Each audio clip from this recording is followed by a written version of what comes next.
It's the friends who remember and the friends who notice, right? The girlfriends who follow up and encourage. They're not just being kind. I mean, they are, but they're not just being kind. They're being intentional. Intentional is a buzzword in our current conversation. We are reading it, we are hearing it, but we want to start living it. Studio 5 contributor Kelly Jensen is going to tell us how to be a more intentional friend. Isn't that a pretty word, like a lovely word, intentional? I love it so much. Me too. Being intentional just sort of means thinking ahead and making choices based on what you value, what you believe, how you want to be in your life, and that just speaks to me, so I love it. I think as we pivot this word and apply it to our friendships, I think friendships require intention.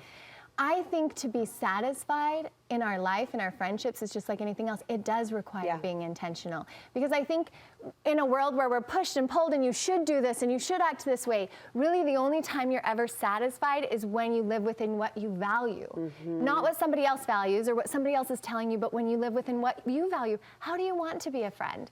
And if you're living that and you're being intentional about it, then you will feel satisfied with your friendships. I was recently asked to speak to a group of professionals about balance. It's a common question we get asked. And ultimately, my conclusion was sort of what you just described, that if your day is full of meaning, if your day is full of intention, then really no matter what's on your calendar to some extent, you're going to feel that balance that we seek.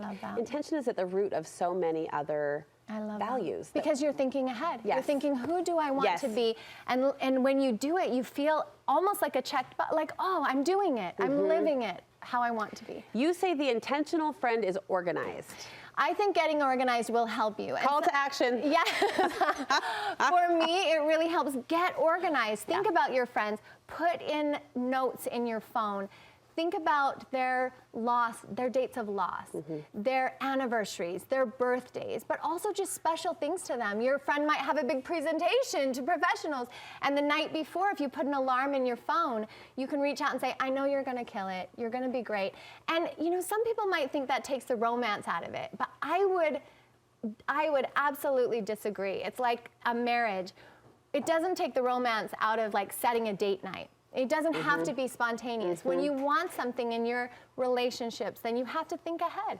It doesn't have to be spontaneous. It does I would not. love to see Kelly Jensen's phone calendar. I bet it's littered. Is it littered?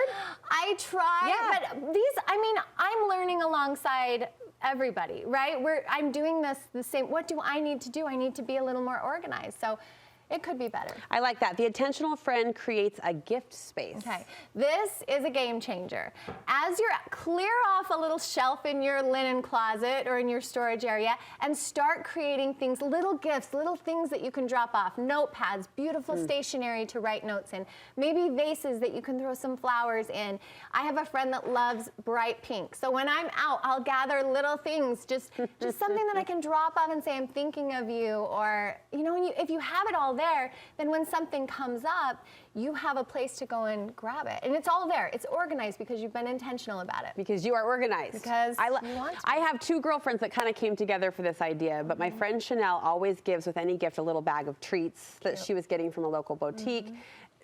Friend Becky noticed this about her, so for Chanel's birthday, set up this little treat station. So now Chanel has her own little jars and candy and can give stuff like that. Just setting yourself up for success in those small ways. I love that so much because that's also paying attention and organizing your thoughts about your friend. Like, I noticed this about Chanel. And let's do this for her because clearly this is part of her love language. Right. You can write that right in your phone under notes, and then you'll always remember, because life gets busy. We have so many things in our head and we want to be good friends. So helping scaffold that a little will really benefit us. Don't you think there's something too about, you know, as women, as wives and mothers and nanas and aunts and sisters, and the list goes on, we're constantly in this place of noticing others. Doesn't it sometimes feel good to be noticed?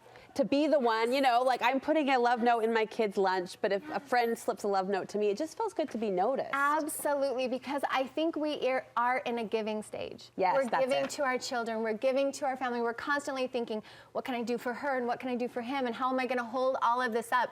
And you don't have even all the time to think, like, I wish someone would do this for me. So when they do, it's surprising, like, you see me? you see me, and it does. It feels so good. It feels really good. Now explain this one. The intentional friend sets a day of the week. Okay, so I feel like this is for all of us girls and all of us friends who want to be a little better, but maybe we're coming out of a really busy time, or maybe we're more of an introvert, or maybe it just feels like it gets away from us and we're never on top of it. If we can set, say, Thursday is friend day, and you take a little time. Every Thursday you drop something off to a friend, or you send some texts, or you check in, or you take time to organize your phone. Hey, you text a bunch of friends, I'm putting your birthdays in my phone, send me your birthdays. Just take a little time on that one day to intentionally get yourself ready to be a good friend, so that you are scaffolding that. Nothing's ever just gonna land on us and we're just gonna be a great mother, a great friend, all these things. Right. We have to think about it. And the more things that we can do to set ourselves up to be a friend like we value, the better off we'll be. Amen, sisters. So 30 seconds left. If you had to give just one thing an intentional friend does, what's your bottom line on this topic? I would say ask. Ask. And just like in another relationship with your marriage or whatever, pick your timing, make your timing good, not when they're in the throes of something, but say like, how can I be a better friend to you? What do you need when you have hard things happen? Do you need to be alone? Do you want me to drop, or do you want me to crawl into bed with you and watch a chick flick and eat ice cream? What is the best thing I can do to make you feel loved? Just ask. Just ask. All right, Kelly, thanks for charging us in this beautiful direction. The intentional friend. We celebrate and see her today.